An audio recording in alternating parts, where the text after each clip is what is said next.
네, 우리는 지난 시간 십자가에서 죽으시고 또 3일 만에 부활하신 예수님이 그 후에 어떠한 일을 행하셨는가 성경에 나와 있는 이야기를 함께 살펴보았습니다. 예수님께서는 40일 동안 제자들에게 또 500여 다른 형제들에게 나타나셔서 자신의 부활이 진실임을, 예수님께서는 정말 부활하셨음을 드러내셨습니다. 40일 동안 함께 하신 예수님은 제자들에게 하나님 나라에 관해서 집중적으로 알려주셨습니다. 그리고 때가 되자 예수님은 제자들이 보는 앞에서 다시 승천하십니다. 하늘로 다시 돌아가신 것이지요. 예수님께서 하늘로 오르실 때에 제자들에게 두 가지 중요한 약속을 남겨주셨습니다. 우리가 지난 시간 함께 살펴보았는데요. 첫 번째로 주신 약속은 너희에게 성령님을 보내주실 것이다 라는 약속을 주셨고요. 또 한 가지는 너희들이 증인이 될 것이다 라는 약속을 내려주셨습니다. 이후로 예수님께서 주셨던 이 약속의 말씀이 제자들의 삶 가운데 그대로 이루어지는 것을 우리는 보게 됩니다. 그리고 그렇게 제자들의 삶 가운데 성령님이 임하셨을 때에 그들의 삶이 새로운 길을 향해서 걸어 나아가는 것을 우리는 말씀을 통해서 봅니다. 그 길로 걸어 나아가는 과정 가운데에 공동체가 세워지게 되고 그 공동체가 바로 우리가 교회 공동체라고 불리우는 새로운 공동체가 세워지는 것을 우리가 성경 말씀을 통해 살펴볼 수가 있습니다. 우리가 함께 살펴볼 내용이 바로 사도행전 2장에 나와 있는 예수님께서 승천하신 이후에 제자들에게 있었던 일, 또 예수님을 믿는 사람들에게 있었던 일을 함께 살펴보려고 하는데요. 이 말씀을 우리가 함께 살펴보는 이 시간을 통해서 우리들이 모두가 새로운 길을 향해 걸어 나아갈 수 있는 그러한 시간이 되길 바랍니다. 또한 주님께서 주시는 새로운 정체성, 새로운 공동체 안에서 믿음을 키워나갈 수 있는 그러한 축복이 우리 가운데 함께하기를 간절히 기대합니다. 오늘 말씀 함께 보도록 하겠는데요. 우리가 함께 볼 하나님의 말씀은 사도행전 2장 42절부터 47절까지에 있는 말씀을 함께 보도록 하겠습니다. 사도행전 2장 42절부터 47절까지에 있는 말씀을 저와 여러분이 한 절씩 돌아가면서 읽겠습니다. 그들은 사도들의 가르침을 받고 교제하며 빵을 떼는 것과 기도하는 일에 전념했습니다. 모든 사람들이 두려움이 임했는데 사도들을 통해 기사들과 표적이 나타났습니다. 믿는 사람들이 모두 함께 모여 모든 물건을 함께 쓰며 재산과 소유물을 팔아 각 사람에게 필요한 대로 나누어 주었습니다. 그리고 날마다 성전에서 한 마음으로 모이기를 힘쓰고 집집마다 빵을 떼면서 기쁨과 순수한 마음으로 음식을 나눠 먹었습니다. 그리고 하나님을 찬양하고 사람들로부터 칭찬을 받아 주께서 날마다 구원받는 사람들을 더하게 하셨습니다. 아멘. 성령님께서 너희에게 오실 것이다 라고 하는 이 약속을 믿고 예수님을 믿는 사람들이 성령님이 오시기를 기다렸습니다.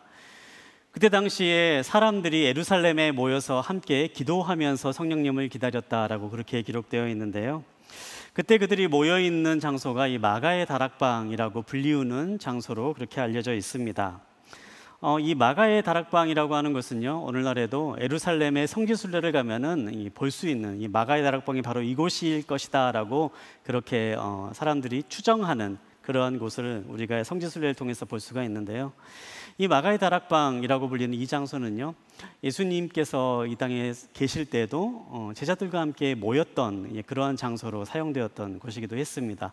그리고 예수님의 마지막 저녁 식사인 최후의 만찬도 바로 이곳에서 이루어졌다라고 그렇게 이야기를 하죠. 예수님께서 승천하신 이후에도 제자들과 또 예수님을 믿는 사람들은 바로 이곳에 모여서 함께 기도하고 모임을 계속해 나갑니다. 120여 명이 되는 사람들이 이 다락방에 모였습니다. 당시 예루살렘에서 예수님을 믿는 사람들이 바로 이 120여 명 정도 되는 사람들이었기 때문입니다. 그곳에서 함께 기도하며 성령님을 기다린 지 10일이 지난 이후에 성령님이 그들 가운데 임하시는 사건이 일어납니다. 그 사건을 성경에서 이렇게 표현하는데요. 사도행전 2장 1절부터 4절까지에 있는 말씀을 우리 한번 함께 보도록 하겠습니다. 1절부터 4절까지에 있는 말씀을 저희를 한 절씩 돌아가면서 읽겠습니다. 마침내 오순절이 이르렀을 때 그들이 모두 함께 한 곳에 모여 있었습니다.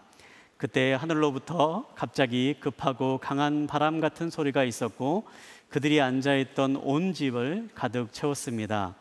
그리고 마치 불 같은 혀들이 갈라지는 것이 그들에게 나타나 그들 각 사람 위에 임했습니다. 그러자 모두 성령으로 충만함을 받고 성령께서 말하게 하심을 따라 그들이 다른 방언으로 말하기 시작했습니다. 오순절 아침 성령님께서 그들에게 임하시자 성령을 받은 모든 사람들의 삶 가운데 놀라운 변화가 일어나기 시작을 했습니다. 그때까지만 해도 사람들의 시선을 두려워해서 숨어서 다락방에 모여 있었던 사람들이 성령님께서 임하시는 것을 경험하자 문을 열고 다락방을 벗어나 광장으로 뛰쳐나갑니다. 그리고 그곳에서 사람들을 향해 예수님께서 부활하셨음을 전하기 시작합니다. 그리고 예수님이 바로 온 세상을 구원할 구원자이시며 하나님의 아들이시다라는 사실을 담대하게 전하기 시작을 합니다. 참으로 놀라운 변화입니다. 이전까지만 해도 사람들을 두려워했던, 사람들의 눈을 피해서 숨어 있었던 제자들과 예수님을 믿는 사람들이었습니다. 그리고 이전까지만 해도 예수님이 하신 말씀을 이해하지 못했던 그러한 어리석은 제자들의 모습이었지만 성령님께서 그들의 삶 가운데 임하자 그들은 담대한 용기를 가진 사람으로 변화되었습니다. 그리고 예수님이 하셨던 모든 말씀을 그 자리에서 이해하게 되었고 사람들에게 예수님이 하나님의 아들이심을 담대하게 선포하기 시작하였습니다. 이때 베드로가 했던 설교의 내용이 이 사도행전을 보면 그대로 담겨져 있는데요. 사도행전 2장 14절부터 이하의 말씀을 보면 그때 베드로가 사람들에게 했던 설교의 내용이 담겨져 있습니다. 한번 집으로 돌아가셔서 이 2장에 있는 내용을 한번 다 읽어보시면 더 깊은 또 다른 은혜가 있을 줄 압니다. 그런데 베드로가 했던 이 설교의 내용을 보면요, 이게 과연 정말 베드로가 했던 설교가 맞을까라고 싶을 정도로요, 굉장히 수려한 문장으로 굉장히 핵심을 딱 짚어가는 그러한 내용을 가지고 이야기하는 것을 볼 수가 있습니다. 베드로는 평생 물고기를 잡는 어부였습니다. 그리고 3년 동안 예수님의 제자로서 함께 생활했던 그러한 경험밖에 없는 사람이었습니다. 그런데 그런 베드로가 했다라고 한 설교로 보기에는요, 정말 많은 것을 알고 있는, 학식이 풍부한 사람이 전하고 있는 복음의 메시지를 전하고 있는 것을 우리가 보곤 합니다. 어떻게 그렇게 변할 수 있었을까요? 바로 성령님이 베드로와 함께 하셨기 때문입니다. 예수님께서 말씀하셨던 것처럼 성령님이 너희에게 임하시면 권능을 받을 것이고 내가 너에게 알려준 것들을 이해하게 될 것이다, 깨닫게 될 것이다 라고 말씀하셨던 그대로 베드로가 성령님을 받자 변화된 삶을 살아가게 되었던 것입니다. 사랑하는 여러분, 성령님이 임하시면 일어나는 가장 중요한 특징은요, 우리의 삶 가운데 변화가 일어난다는 사실입니다. 이 자리에 앉아 계신 분들 가운데 여러분의 삶 가운데 어딘가 달라지길 원하는 부분이 있는 분이 혹시 계십니까? 여러분의 모습 가운데 내가 좀 예전과는 좀 달라지고 싶다, 좀 새로운 삶을 살고 싶다, 그러한 마음을 품는 분이 이 자리에 앉아 계십니까? 그러한 분이 있다면 여러분 삶 가운데 성령님을 만나는 은혜가 있게 되길 바랍니다. 성령님이 우리의 삶 가운데 임할 때에 우리의 삶이 변화되는 것을 경험하게 됩니다. 우리가 흔히 사람은 쉽게 안 변한다 그렇게 얘기하죠. 사람 잘 안 달라진다, 그리고 사람은 고쳐 쓰는 거 아니다, 뭐 그런 말도 세상에서는 하곤 합니다. 그러나 여러분, 성경은 다르게 얘기합니다. 사람은 잘 달라지지 않지만 성령님이 임하시면 달라집니다. 여러분의 삶 가운데 변하기를 원하는 부분이 있다면, 달라지길 원하는 부분이 있다면 여러분의 삶의 자리에 성령님이 함께 하시기를 간절히 원하는 그러한 이 시간 되기를 소망합니다. 그렇다면 성령님이 이 사람들에게 임했을 때에 어떠한 변화가 일어났나 한번 말씀을 통해서 조금 더 구체적으로 살펴보려고 하는데요. 첫 번째로 42절에 있는 말씀은 우리 한번 함께 살펴보도록 하겠습니다. 42절에 있는 말씀 한 목소리로 함께 보겠습니다. 시작. 그들은 사도들의 가르침을 받고 교제하며 빵을 떼는 것과 기도하는 일에 전념했습니다. 사람들에게 성령이 임하게 되자 많은 사람들이 예수님을 믿는 일이 일어나게 되고요. 그때 베드로의 설교를 듣고 3천 명이 넘는 3천 명의 사람들이 예수님을 구주로 받아들였다라는 사건이 기록되어 있습니다. 그리고 그때부터 오늘 42절에 나와 있는 이 말씀처럼 사람들의 삶이 달라지기 시작을 했는데요. 크게 네 가지 달라진 모습이 있는 걸로 나오고 있죠. 첫 번째로는 사도들의 가르침을 받았고 또 교제했고 빵을 떼는 것과 기도하는 일에 전념하기 시작했다. 그렇게 42절에 기록되어 있습니다. 이렇게 네 가지 모습을 이야기하고 있지만요, 사실 이 네 가지 모습은요, 한 가지 문장으로, 하나의 문장으로 그렇게 이야기할 수 있습니다. 바로 그들이 예수님을 더 알고 싶어졌다라는 겁니다. 예수님을 알고 싶은 마음이 들어서요, 사람들이 모이기 시작을 했습니다. 그리고 사도들로부터 사도들이 경험한 예수님, 또 사도들이 들었던 예수님의 말씀을 듣기 시작을 합니다. 그래서 그 시간이 점점 늘어나면서 사람들이 함께 하는 시간이 늘어나게 되고, 또 그러면서 서로에 대해서 서로 생각했던 것들, 서로 느꼈던 것들을 교제하기 시작을 하고, 그러면서 함께 음식을 먹고 나누기 시작하면서 또 서로를 위해 중보하고 기도하는 시간으로 점점점 이어져 나아갔던 거죠. 가장 첫 번째로 일어난 중요한 변화는요, 예수님이 어떤 분인지를 알고 싶은 마음이 그들의 마음 가운데 생겨났다라는 거죠. 저는 우리 예배를 꿈꾸면서요, 그러한 사건이 이 자리에 계신 모든 분들 가운데 함께 하기를 그렇게 기도하며 우리 예배를 품습니다. 단 한 가지 바람인 거죠. 여러분의 마음 가운데 예수님을 더 알고 싶다라는 그런 마음이 생겨나게 되기를 원합니다. 그래서 그냥 한 번 오셨던 분이 그럼 한번 두 번 가볼까라는 생각이 드는 그러한 경험이 있게 되길 바라고요. 두 번 오셨던 분이 세 번, 그래 한 번 더 가보자, 그런 마음이 드는 또 그러한 자리가 이 자리가 되게 되기를 원합니다. 가끔 또 다른 바쁜 일이 있어서 예배를 못 나오더라도 어느 순간 그래 한번 오늘 예배를 한번 참여하고 싶다라는 마음이 불쑥 들어서, 그래서 언제든지 올 수 있는 그런 예배, 그래서 조금씩 예수님을 조금 더 알아가고 싶고 예배의 자리가 조금씩 좋아지는 그러한 변화의 첫걸음이 있는 우리 예배가 되기를 소원하고 기도하며 함께 예배를 섬기고 있습니다. 사랑하는 여러분, 여러분의 마음 가운데 그러한 마음이 생겨나게 되길 바랍니다. 여러분, 그게 성령님이 우리의 삶을 움직이는 첫걸음입니다. 예수님을 조금 더 알고 싶다, 예수님이 어떤 분인지를 조금 더 듣고 싶다, 그리고 조금 더 이 함께하는 시간으로 늘려가고 싶다, 그 마음의 문이 열릴 때에 여러분, 우리의 삶 가운데 새로운 삶의 길로 나아가는 길이 열리기 시작할 줄 믿습니다. 그렇게 예수님에 대해서 조금씩 알아가고 싶은 마음이 생겼을 때에 어떠한 변화가 또 일어났나, 44절과 45절에 있는 말씀을 한번 함께 보도록 하겠습니다. 44절, 45절에 있는 말씀 우리 한 목소리로 함께 읽도록 하겠습니다. 시작. 믿는 사람들이 모두 함께 모여 모든 물건을 함께 쓰며 재산과 소유물을 팔아 각 사람에게 필요한 대로 나눠 줬습니다. 그렇게 사람들이 함께 모이기 시작을 했을 때요, 놀라운 변화가 일어납니다. 그들이 함께 모여서 모든 물건을 함께 나눠 쓰기 시작했다라고 그렇게 기록되어 있습니다. 심지어는요, 자신이 가지고 있는 것을 팔아서 나누어 주며 살았다, 그렇게 기록되어 있죠. 참 놀라운 일입니다. 우리가 생각했을 때도 정말 이런 일이 일어날 수 있을까 싶을 정도로 참 어려운 그러한 일이 이 초대교회 가운데 일어나기 시작을 했던 거죠.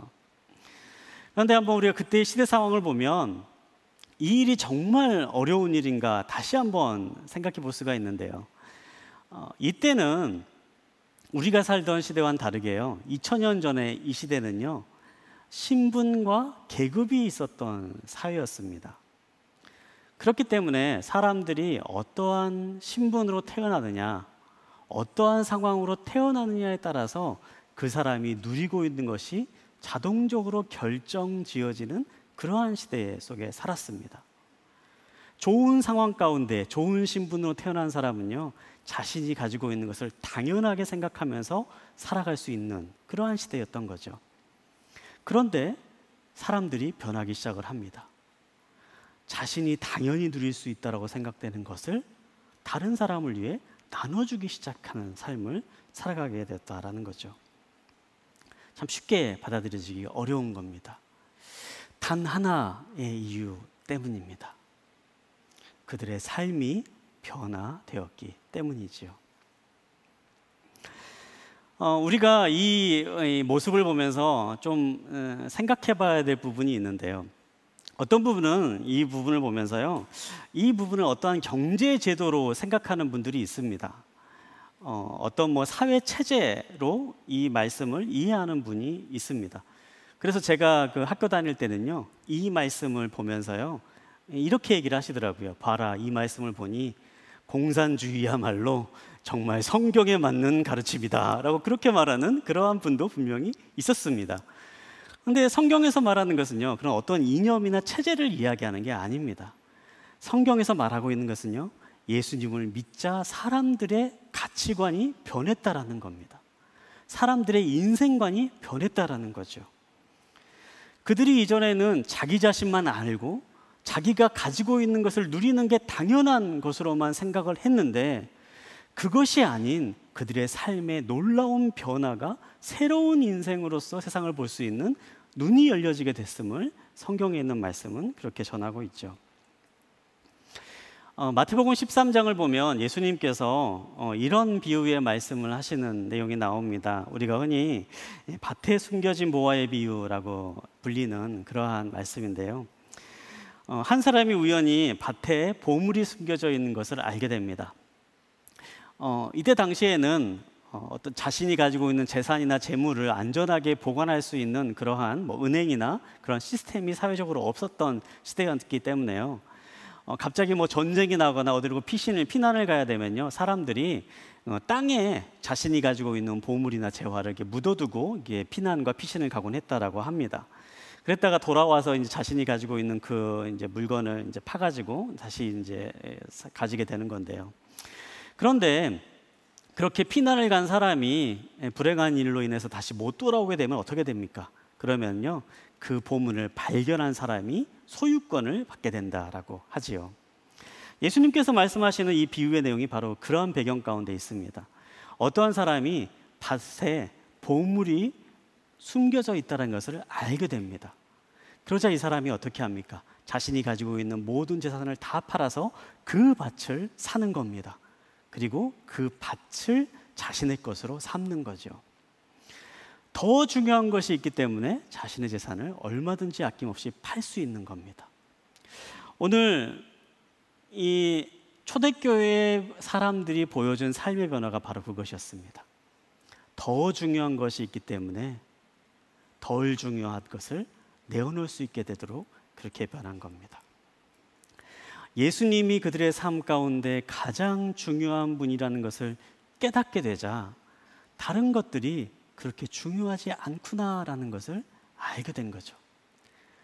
이전에는 돈이 중요했고, 이전에는 내가 가진 것이 중요했고, 이전에는 나의 신분이 중요했고, 내가 가지고 있는 계급이 중요했는데, 이제는 더 이상 그게 그렇게 중요하지 않는 것이라는 것을 깨닫게 됩니다.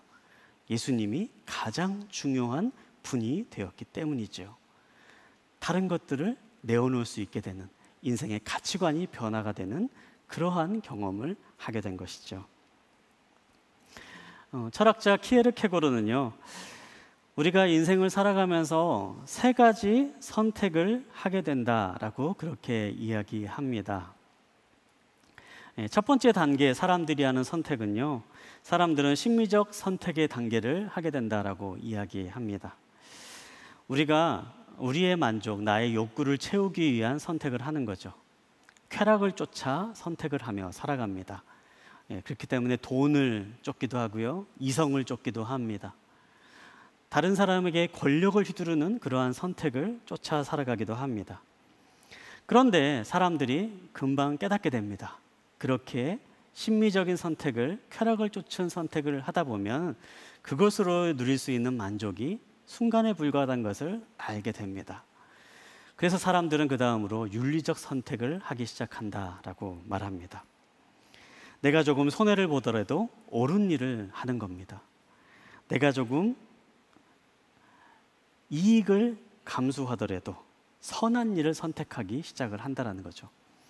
그런데 그렇게 선택을 해도 사람들이 금방 자신의 한계에 부딪히게 됩니다. 왜냐하면 자신은 더 이상 윤리적인 삶을 계속해서 살 수 없다는 것을 깨닫게 되는 거죠. 그래서 마지막으로 하는 선택이 종교적인 선택을 하게 된다, 그렇게 이야기합니다.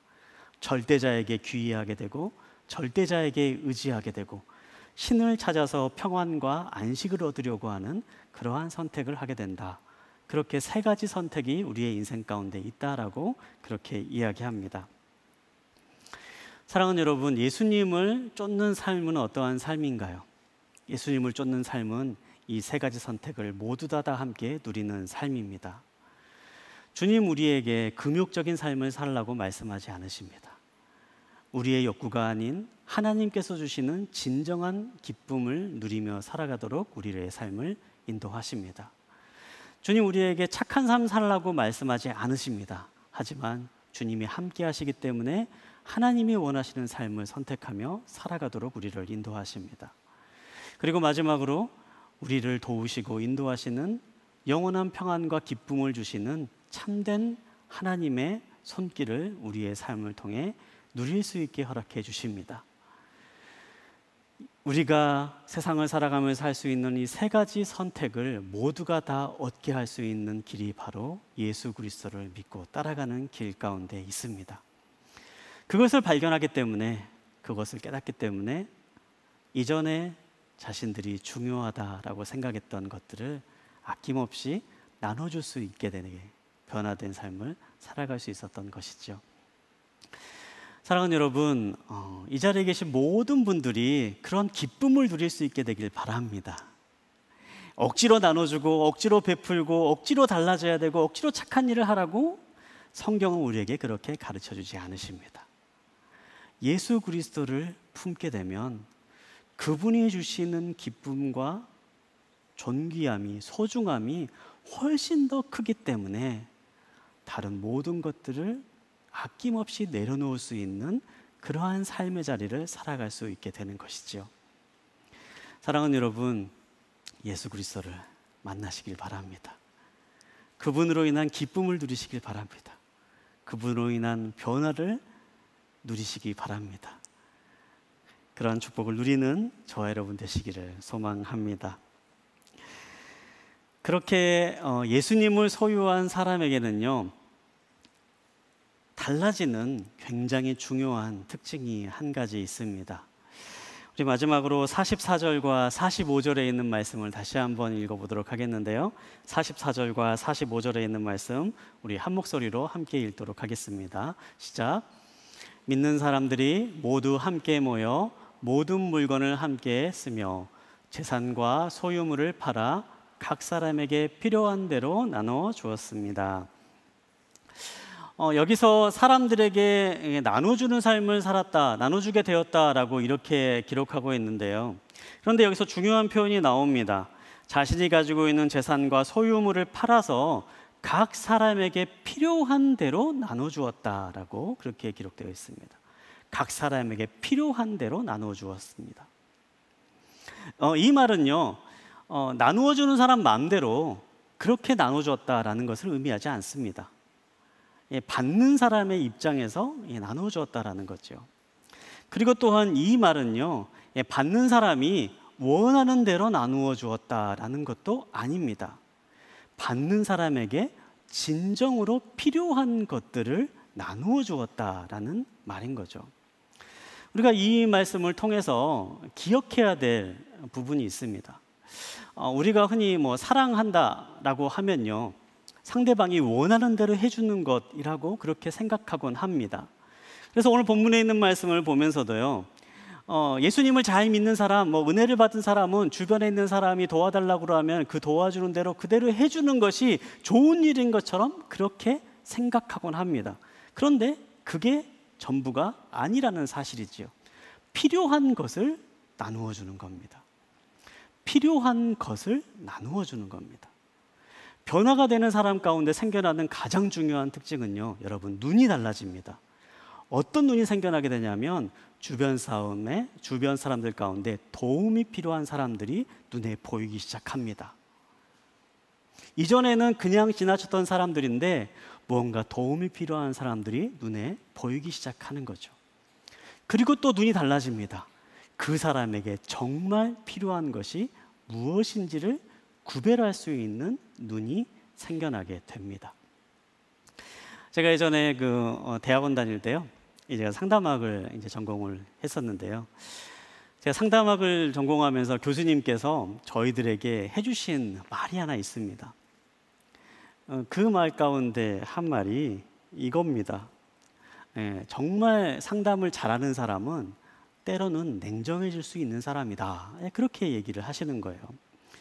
그런데 이게 아시겠지만요, 상담을 하고 이제 사람들과 얘기를 하면요, 참 따뜻한 사람 참 좋잖아요. 그래서 이제 도움이 필요하면은 도와달라고 얘기도 하고 자신의 말을 솔직하게 얘기해주고 그런 것들이 굉장히 중요한 부분인데요. 그런데 정말 중요한 것은요, 때로는 냉정해질 줄 아는 것이 꼭 필요하다. 그렇게 말씀하시더라고요. 왜냐하면 상담이라는 것은 상대방이 원하는 대로 해주는 것이 아니기 때문입니다. 상대방이 필요한 것을, 필요한 도움을 제공해 주는 것이 상담이기 때문이죠. 그래서 이 사람이 자신이 가지고 있는 상처나 자신이 가지고 있는 연약함이나 자신이 가지고 있는 문제들을 해결해 나갈 수 있도록 인도해 주는 것이 바로 치료자, 상담자의 역할이다. 그렇게 말씀하시더라고요. 그래서 때로는 거절할 수도 있어야 되고, 때로는 거리도 둘 수 있어야 되고, 더 좋은 것을 주기 위해서 때로는 냉정하게 굴 때도 있어야 된다. 그렇게 말씀하시더라고요.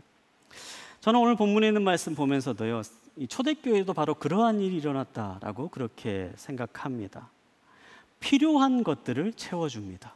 정말 필요한 것이 무엇인지를 보게 되고 그 필요한 것들로 채워지면서 그들이 함께 아름다운 사랑의 공동체를 꾸려나갈 수 있도록, 계속해서 예수님을 더 잘 믿는 사람의 삶의 자리로 나아갈 수 있도록 그렇게 나눠주는 삶을 살아갔던 거죠.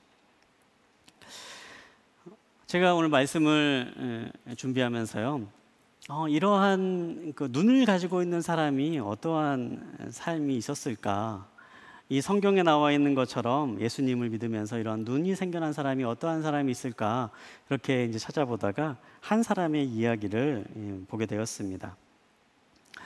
우리가 많은 사람들이 사랑하는 찬송가인 어메이징 그레이스, 나 같은 죄인 살리신이라는 한글 찬송가, 한글로 번역된 찬송가를 작사한 존 뉴턴이라고 하는 목사님이 계십니다. 이분은 원래 노예를 무역하는 노예무역상이었습니다. 평생을 노예를 잡아다가 팔면서 자신은 부유한 삶을 살아왔던 그러한 사람이었습니다. 다른 사람의 생명을 거래하면서 내가 평안한 삶을 누린다라는 것, 윤리적이지 않는 삶의 모습이죠. 하지만 그때 당시에는요, 그게 괜찮은 시대였습니다. 그렇게 노예상을 하면서 노예를 잡아다가 팔면서 부유한 삶을 살았던 존 뉴턴이 어느 날 이제 배를 타고 항해를 하던 중에 바다 한가운데서 큰 폭풍을 만나게 됩니다. 그리고 그 폭풍 앞에서 하나님 앞에 무릎 꿇고 기도하기 시작합니다. 하나님, 지금 이 순간 살려주시면, 저를 도와주시면 제가 이제부터는 하나님이 원하시는 일을 하겠습니다. 그렇게 간절히 기도하게 되죠. 그리고 하나님의 도움을 받아서 그 폭풍우를 헤쳐나올 수 있었습니다. 훗날 존 뉴턴이 자신의 삶을 고백하기로는요, 바로 그 순간에 자신이 예수님을 만난 시간이었다라고 그렇게 고백합니다. 그 이후에 뉴턴의 삶이 바뀌어집니다. 그의 눈이 전에 못 보던 것을 보기 시작을 합니다. 전에는 노예를 무역하면서 자신의 배에 태웠던 사람들이 노예로 보이고 한 명의 사람으로 보이지 않았는데, 예수님을 만난 이후부터 그들이 사람이라는 것을 볼 수 있게 됩니다. 과거에는 돈으로 봤던 존재들, 과거에는 내가 운반해야 될 짐으로 봤던, 동물로 봤던 그러한 존재들인데 예수님을 만난 이후에 눈이 띄어지면서 그들이 사람이구나라는 것을 깨닫게 됩니다. 더 이상 뉴턴은 노예 무역상을 할 수 없게 됩니다. 그리고 자신이 그동안 벌었던 모든 재산을 다 처분해서 그때부터 노예 무역을 금지하는 일에 평생 헌신하기 시작을 합니다. 이후에 영국의 유명한 정치가, 역사의 한 획을 그었던 윌리엄 윌버포스라고 하는 사람과 함께 협력하며 수많은 지도자들을 길러내며 영국에서 노예 무역을 금지하는 일을 실천하기 위해서 계속해서 그 일을 행해 나아갑니다. 그리고 마침내 윌버포스를 통해서, 그리고 이 존 뉴턴의 그러한 일들을 통해서 영국에서 엄청난 손해를 감수하고 노예 무역이 금지하는 법안이 통과되게 됩니다. 눈이 바뀌게 된 것입니다. 이전에는 몰랐던 거죠. 이전에는 그냥 노예였던 것이 하나님의 은혜가 그 마음 가운데 임하게 되자 그 눈이 바뀌어서 새로운 것들을 볼 수 있게 되는 눈이 된 것입니다. 사랑하는 여러분, 우리의 변화의 가장 첫 번째는요, 눈이 바뀌는 겁니다. 전에 안 보이던 것이 보이기 시작하는 겁니다. 전에 깨닫지 못하던 것이 보이면서 알게 되는 겁니다. 가장 가까이에 있는 사람부터 보여지게 되는 거죠. 어느 날 집에 돌아온 남편의 축 늘어진 어깨가 눈에 들어오기 시작하는 순간이 있을 겁니다. 어느 날 아내의 거친 손이 눈에 들어오는 순간이 있을 겁니다. 어느 날 이웃집에 사는 사람이 무거운 짐을 걸어가는 것이 보여지는 것이 있을 겁니다. 전에는 아무렇지 않았던 것이 보여지는 경험을 하시게 될 겁니다. 엘리베이터를 탔을 때에 멀리서부터 뛰어오는 사람이 느껴질 겁니다. 닫힌 버튼을 누르는 것이 아니라 열린 버튼을 누르며 기다려줄 수 있는 그러한 마음이 그 순간에 들기 시작할 것입니다.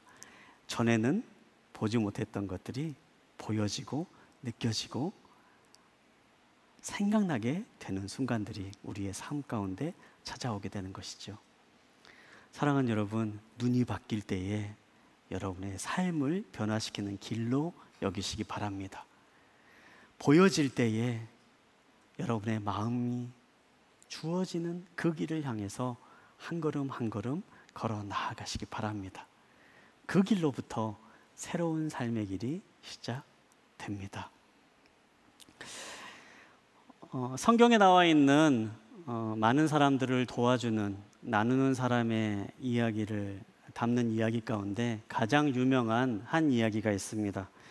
누가복음 10장에 나와 있는 이야기인데요, 우리가 흔히 선한 사마리아인의 이야기라고 하는 그러한 내용입니다. 길을 가다가 강도를 만나 목숨이 위태한 한 사람을 모든 사람들이 모른 척하고 지나갔을 때에 그 모습을 바라봤던 선한 사마리아인 한 사람이 이 다친 사람을 태우고 여관에 머물러 쉴 곳을 마련해주고 이 사람이 나올 때까지 정성을 다해 치료해달라고 요청을 하는 이야기입니다. 이 내용이 많은 사람들에게 영감을 주고 또 오늘날에도 우리가 선한 사마리아인의 법이라고 불리우는 그러한 법이 제정될 만큼 많은 영향을 미쳤던 그러한 성경의 이야기인데요. 그 가운데에 렘브란트가 그린 선한 사마리아인이 있는 풍경이라는 그림이 있습니다. 이 그림을 보면요, 렘브란트가 누가복음 10장에 있는 이 말씀을 묵상하면서 그린 그림인데요. 근데 그림이 참 재미있게 표현되어 있습니다. 이 오른쪽 하단을 보면 말을 타고 있는 그러한 사람이 있는데 이게 선한 사마리아인이 끌고 가는 강도 만난 사람의 모습인데요. 그런데 이 그림에 나와 있는 풍경의 모습은요, 렘브란트가 살고 있던 17세기의 풍경을 담고 있다는 점입니다. 이 그림을 자세히 보면요, 이 그림 속에는요, 농사를 짓고 있는 농부의 모습이 나옵니다. 그리고 사람들이 타고 가는 마차의 모습도 나옵니다. 사람들이 입고 있는 옷의 모습은 그때 당시에 사람들이 입는 모습입니다. 그리고 손에 총을 들고 사냥을 하고 있는 사람의 모습도 그대로 나와 있습니다. 그리고 그렇게 당시에 있던 그 평범한 일상 가운데에 바로 강도 만난 이웃을 말에 태우고 가는 선한 사마리아인이 있는 것을 그림으로 표현하고 있습니다. 우리의 삶 가운데, 우리의 일상 가운데도 도움이 필요한 사람들은 언제든지 있습니다. 우리가 발견하지 못하기 때문에, 우리가 인식하지 못하기 때문에 그냥 지나쳐가는 수많은 사람들이 우리 주변 가운데 있습니다. 중요한 것은 그 사람을 보게 되었을 때에 우리가 할 수 있는 도움의 손을 그에게 펼치는 것입니다. 선한 사마리아인은 오늘 우리들이 살아가고 있는 이 시대에도 분명히 존재합니다. 그리고 우리가 살아가고 있는 삶의 자리에도 바로 그렇게 존재합니다. 사랑하는 여러분, 바로 우리가 그 마음을 품는 사람들이 될 수 있게 되길 바랍니다. 주변에 있는 것에서부터, 주변에 있는 사람으로부터 여러분이 보게 되는 것들을, 여러분이 품게 되는 마음을 하나씩 하나씩 실천해가는 그러한 은혜가 있게 되길 바랍니다. 그러할 때에 우리의 삶이 변화되고 예수님의 마음이 우리의 삶 가운데 드러나 우리의 삶이 복음의 여정을 향해 나아가는 그러한 축복된 발걸음으로 변해가는 것을 경험하게 될 것입니다. 말씀을 정리하겠습니다. 여러분, 우리의 삶 가운데 변화가 일어나는 첫 번째는 무엇입니까? 예수님을 더 알아가길 원하는 마음이 우리 가운데 생겨나는 것입니다. 그리고 우리의 삶 가운데 예수님이 가장 소중한 분임을 깨닫게 되는 것입니다. 그리고 마지막으로 우리의 눈이 변화되었을 때에 우리가 그 변화된 눈을 통해서 우리의 삶이 한 걸음 한 걸음씩 달라지는 삶의 길로 나아가는 것입니다. 그러한 복음의 변화된 여정을 향해서 오늘 또 한 걸음 한 걸음 믿음의 길을 걸어 나아가시는 이 자리에 계신 모든 분들이 되시기를 주님의 이름으로 축복합니다.